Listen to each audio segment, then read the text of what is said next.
Welcome to Ease Podcast, where minds ignite, exploring learning day and night. Educators thrive, young minds grow, in science, tech, and art skills flow. Natural pride to make us survive.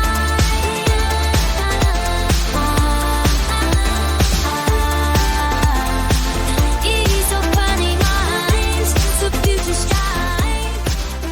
Welcome to Ease Podcast. This podcast is produced by EASE, the European network of STEAM educators, uniting STEAM educators from Europe and all over the world. This product may contain traces of artificial intelligence inside.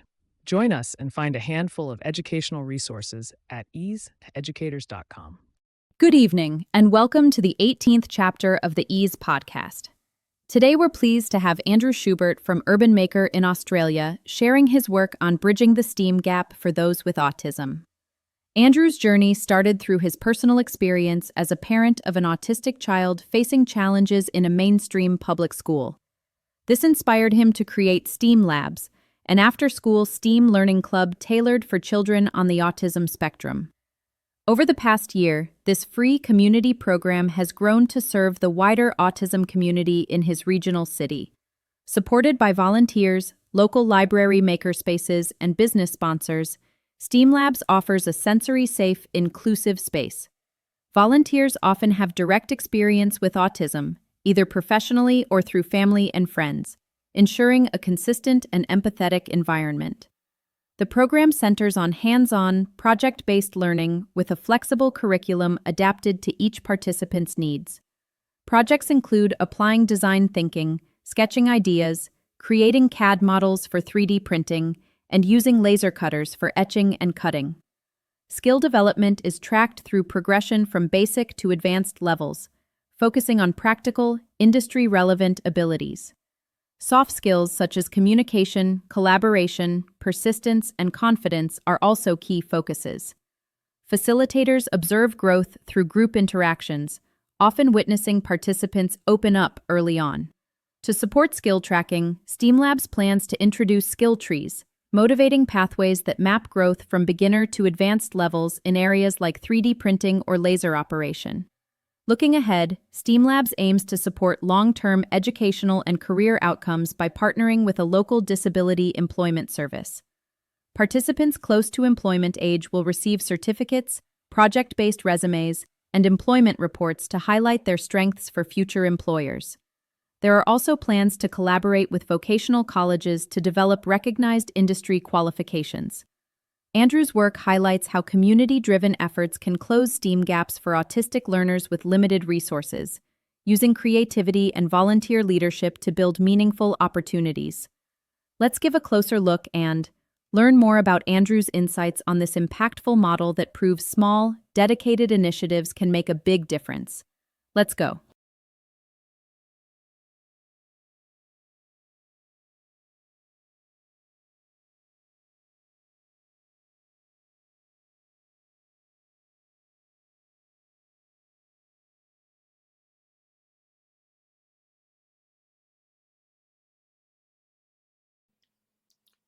In the first 12 months, the program is focused on individual participants' individual learning needs. Process flows for teaching equipment have been documented to empower participants in a structured and repeatable way.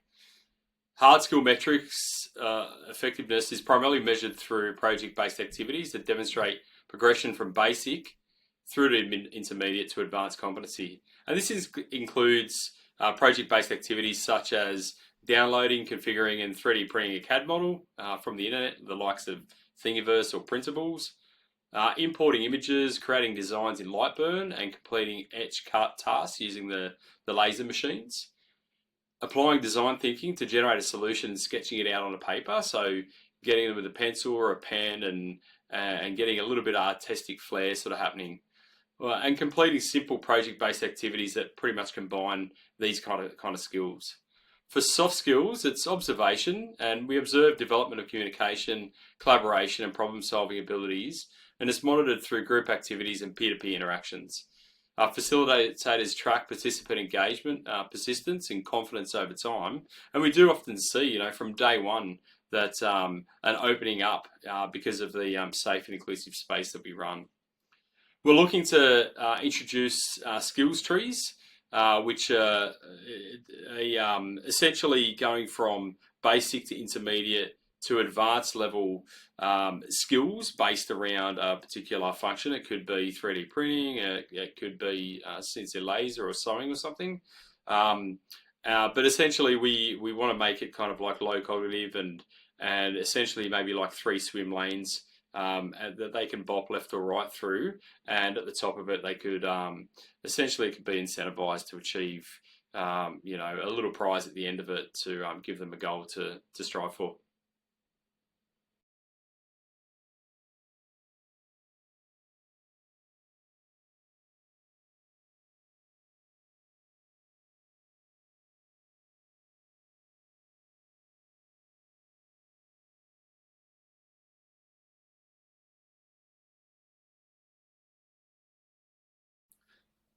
We aim to add value to local makerspaces through being a program that for our local libraries activates the resources and spaces on offer.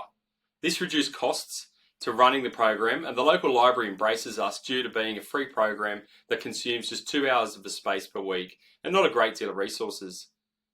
We also contribute our own resources thanks to local donations from people or businesses and a market stall we run once a month. The key components of a space are lead volunteer or champion, somebody that can drive it, and any other volunteers you can attract. And think about offering a certificate of support after 3 or 6 months as an incentive which can help someone's resume for the next job. Uni students are a good target as are parents of participants. Equipment such as 3D printers, laser cutters, 3D scanner and sewing machines and hand tools are great. A place to hang and explore is needed. But, really, cardboard, old technology, hand tools, PPEs for safety, really you can start with junk. Design thinking exercises are also great, starting with a simple problem statement, some cardboard, scissors and tape to generate some simple prototypes. You can start with recycled goods and build resources from local donations such as the dump shop, thrift shop or canvassing local businesses for old equipment.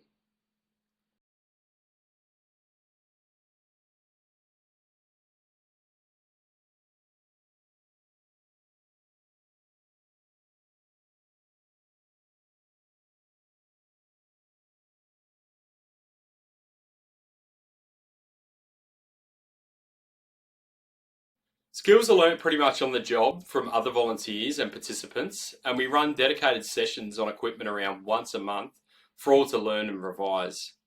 We try to use this as an opportunity to develop participants' soft skills through pairing a new volunteer with someone who's recently learned skills in that particular area. This works exceptionally well. The environment is already sensory safe, as it's only for our ASD participants and their supporters. All volunteers so far have experience working in the disability sector, have ASD themselves, or have family members or friends that have ASD. This works well and facilitators understand when to step back and let the participant supporter engage to achieve the desired outcome.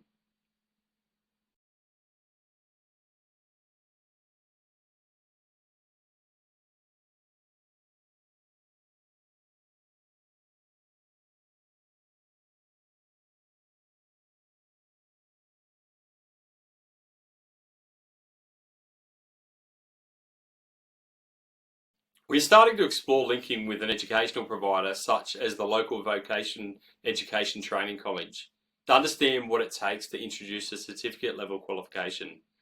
The skills and process flows learned in STEAM labs relate to industry, and so we feel there is an opportunity to use the time in STEAM labs to contribute to attaining competencies under a training provider aligned certificate level industry qualification.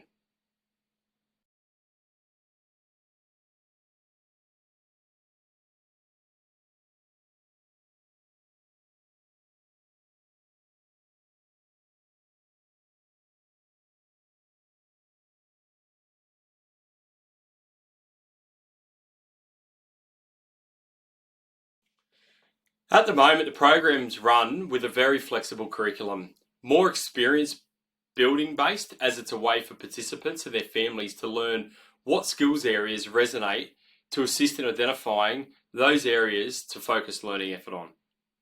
The ultimate aim is to skills assess on starting, through taking notes, and when the time comes, provide an assessment of their development for the participant's family to help determine where their strengths lay come future employment.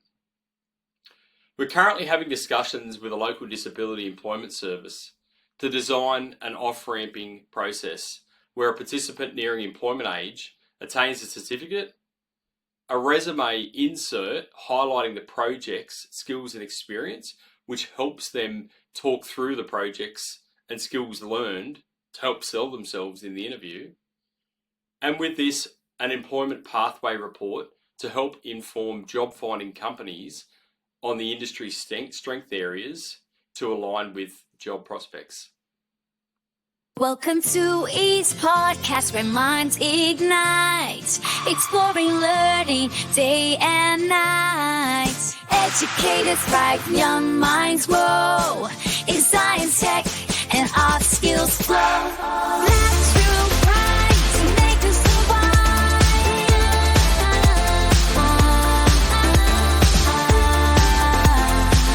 Ease opening minds to future strive.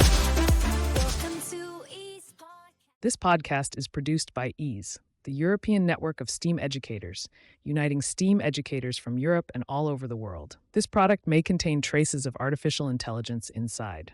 Join us and find a handful of educational resources at easeeducators.com.